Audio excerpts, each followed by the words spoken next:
আসসালামু আলাইকুম দর্শক, স্বাগত জানাচ্ছি রয়্যাল বাংলা টিভির সংবাদে।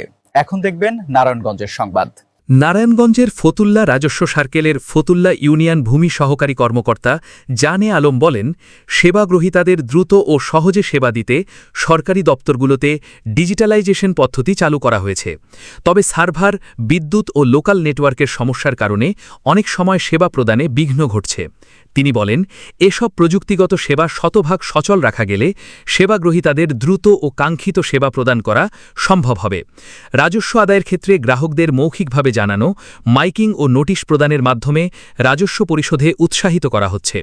জানে আলম আরও বলেন, দেশের উন্নয়ন ও জনগণের সহজ সেবা নিশ্চিত করতে তিনি নিজ দায়িত্ব থেকে সর্বোচ্চ আন্তরিকতার সঙ্গে কাজ করে যাবেন। প্রথমত হচ্ছে যে সরকার বাহাদুর এই ভূমি সেবাটাকে মানুষের জনগণের দোরগোড়ায় পৌঁছে নেওয়ার জন্য যে একটা উদ্যোগ নিয়েছে, একটা যুগান্তকারী পদক্ষেপ। সেটা কি, যে ডিজিটালাইজেশন, যেটা বললেন আপনি। আগে একজন লোককে সে দূর দূরান্ত থেকে অফিসে আসতে হতো তার খতিয়ানের অবস্থা দেখার জন্য, জানার জন্য। এখন সে ঘরে বসে এটা জানতে পারছে। কিসের মাধ্যমে? সেটা এই ডিজিটালাইজেশনের মাধ্যমে। প্রত্যেকটা খতিয়ান সে তার ঘরে বসে তার মোবাইল থেকে, নিজস্ব মোবাইল থেকে তার খতিয়ানের কী অবস্থা, কতটুকু জমি আছে, কত বছরের ভূমি বাকি আছে, সব সে তথ্য জানতে পারে। কিন্তু এই সেবাটা শতভাগ স্মুথ করার জন্য কিছু প্রতিবন্ধকতা হচ্ছে। সেটা কি? যেমন অনেক সময় সার্ভার ঠিকমতো কাজ করছে না, সার্ভারের জটিলতা হচ্ছে, সার্ভার স্লো হচ্ছে, আবার কখনো বিদ্যুৎ থাকছে না, বিদ্যুৎ চলে গেছে। সেক্ষেত্রে সরকার যদি এখানে নিরবচ্ছিন্ন বিদ্যুতের ব্যবস্থা করতে পারে, তাহলে ডিজিটালাইজেশনের যে কাঙ্ক্ষিত যে সেবাটা, সেটা আরও স্মুথ হবে। শতভাগ সেবাটা জনগণ দূরে পৌঁছে যাবে।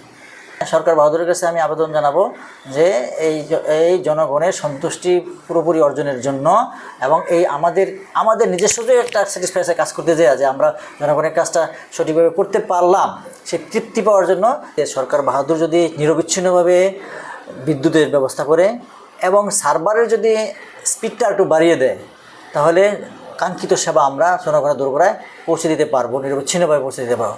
জনগণের সন্তুষ্টিও বাড়বে, আর আমাদের মন্ত্রণালয়ের ভাবমূর্তি উজ্জ্বল হবে, আরও উজ্জ্বল হবে। আপনি আবেদন করলেন সরকারের কাছে আমি আবেদন জানাচ্ছি যাতে আমরা নিরবিচ্ছিন্ন বিদ্যুৎ পাই এবং সার্ভারের, বিশেষ করে সার্ভারের গতি যাতে একটু বাড়িয়ে দেয়। 26,000 এই ইউনিয়ন থেকে আমার রাজস্ব দাবি হচ্ছে, সাধারণটা হচ্ছে 1,30,05,220 টাকা। আর সংস্থা হচ্ছে বিভিন্ন সরকারি সংস্থার কাছে হচ্ছে আমার 1,15,00,000।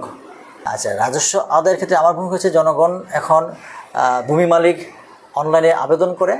আমি আবেদনে, যদিও আমাকে 48 ঘন্টা, কমপক্ষে 48 ঘন্টা সময় দেওয়া হয়, সরকার এটা সমন্বয় করে, কিন্তু আমি সাথে সাথে যত দ্রুত করি, প্রতিদিন সকালবেলা এসে যতগুলো আছে সমস্তগুলো আমি সমন্বয় করে দিই। এ সময় সেবা নিতে আসা গ্রাহকরা বলেন, খাজনা দেওয়ার জন্য আসছে। আবেদন করেছেন? যে আবেদন করা হয়েছে, এখন বাকি কি?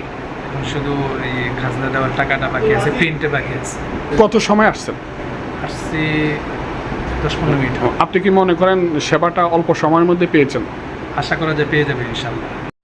আমি নামজারি জমা দেওয়ার জন্য, হোল্ডিংয়ের ভেরিফিকেশনের জন্য আসা আর কি। অল্প সময়ের মধ্যে সেবা পাবেন বলে আশা করেন?